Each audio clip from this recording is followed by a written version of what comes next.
bille en tête. La conscience, la matière et la machine. La révélation. Un podcast de Bernard Blancan. Épisode 6.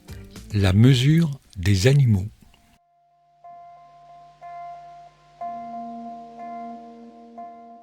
Les animaux ont-ils une conscience ? Ceux qui vivent avec vous diront que oui, sans hésiter une seconde. Chacun a pu perdre son temps à regarder des vidéos d'animaux domestiques qui circulent sur les réseaux sociaux et qui montrent ces bêtes adopter des comportements parfois très humains. Mais est-ce simplement une projection anthropomorphique ? Ou bien les comportements animaux témoignent-ils d'une conscience proche de la nôtre ?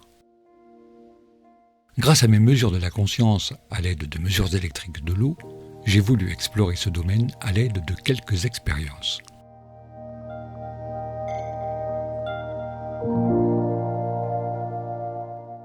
Mais pour commencer, qu'entend-on par conscience ? Pour ne prendre aucun risque philosophique, je dirais que c'est l'énergie qu'un être vivant va déployer pour interagir avec son environnement, à partir des informations sensorielles et émotionnelles qu'il perçoit, et de son histoire personnelle, et de ses désirs vitaux et sociaux. Ok, je répète. C'est l'énergie qu'un être vivant va déployer pour interagir avec son environnement, à partir des informations sensorielles et émotionnelles qu'il perçoit, à partir aussi de son histoire personnelle, et de ses désirs vitaux et sociaux.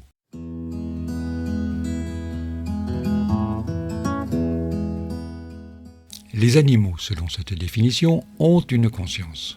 Mais savons-nous bien ce qui les motive, ce qui les met de bonne humeur ou de mauvaise humeur ? Pour répondre à cette question, j'ai demandé à quelques personnes de transformer leurs animaux de compagnie en cobayes.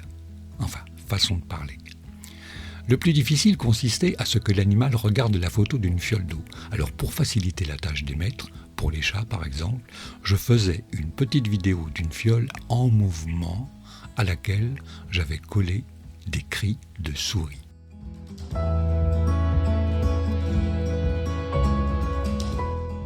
Mais nous allons commencer avec les chiens. Que se passe-t-il quand on verse au chien des croquettes dans sa gamelle ? Alors tout le monde s'imagine que les courbes vont monter au tintement de la gamelle. Mais c'est pas gagné. Tout dépend de la qualité des croquettes et si c'est pour ingurgiter sa portion quotidienne d'une nourriture qui lui convient à peine, ça ne sera pas le cas. Mais juste avant que la nourriture lui soit servie, la courbe monte. L'espoir fait vivre.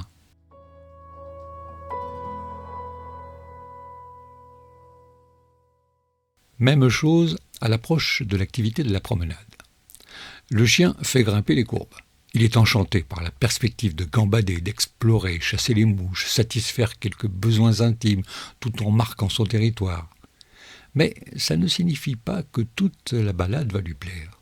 Et si le chien est un peu vieux ou si le temps est mauvais, le plaisir de prendre l'air ne va pas durer longtemps. Très vite, l'animal va avoir l'impression de promener son maître par obligation. Et c'est quand il verra que son maître emprunte enfin le chemin de retour que sa courbe va se remettre à monter dans la perspective de retrouver la maison.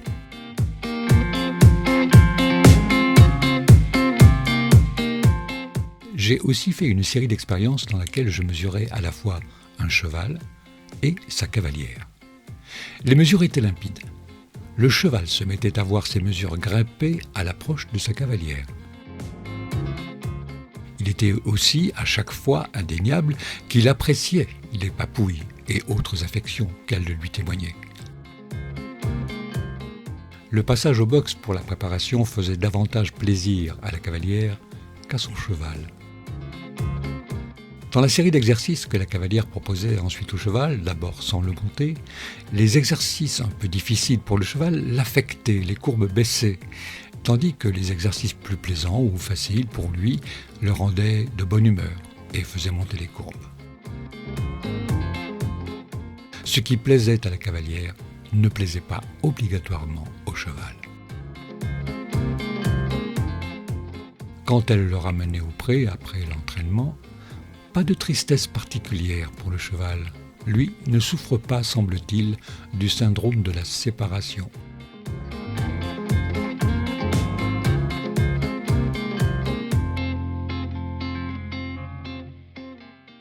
Mais je me souviens d'un jour où les mesures avaient continué après que la cavalière ait quitté les lieux en voiture pour rentrer chez elle. Je remarquai un phénomène anormal sur la courbe de la cavalière à une heure donnée. Je l'interrogeai. Elle me confia que cela correspondait à un moment où elle s'était arrêtée à une station-service et avait eu une altercation avec un goujat désagréable. En observant les mesures du cheval, je constatai qu'au même instant, il y avait eu une anomalie assez semblable pour le cheval. On est en droit de penser qu'il s'agit simplement d'un biais environnemental qui a impacté les mesures des deux fioles d'eau, mais une autre façon d'imaginer les choses consiste à penser que le cheval était encore connecté à sa cavalière par une sorte de télépathie.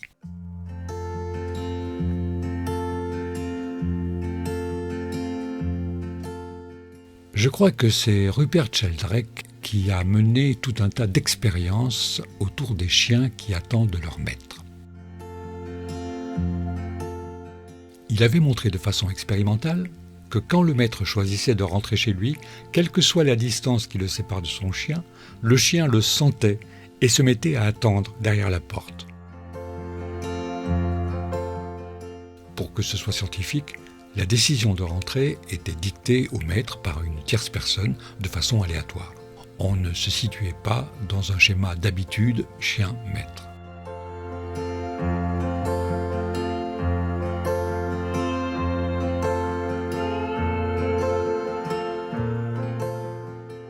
Alors, je me suis mis évidemment à tester ce phénomène en mesurant un de mes fils qui allait faire ses courses en même temps que son chien qui, lui, était resté à la maison. Alors pendant les courses, le chien vivait sa vie, alternant des mesures montantes et descendantes, puis, au moment où mon fils chargeait les courses dans la voiture et démarrait pour rentrer, eh bien les mesures du chien se sont mises à remonter de façon significative.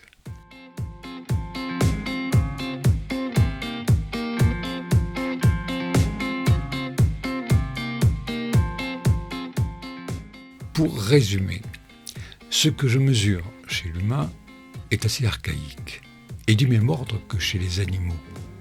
Il s'agit d'humeur, de motivation, de désir.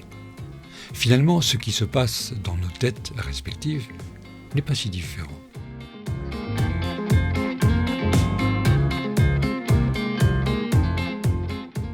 Il semblerait cependant que les animaux soient plus facilement sujets à ce qu'on appelle la télépathie.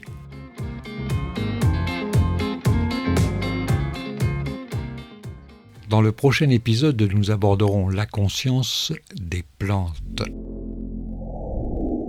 Bah oui, depuis que j'ai cet appareil qui me permet de tout mesurer et de mesurer tout le monde, je ne me prive pas d'essayer de répondre par la mesure à toutes les questions existentielles que je peux me poser. Et nous verrons à cette occasion que les plantes sont par exemple sensibles à la musique. Mais pas que.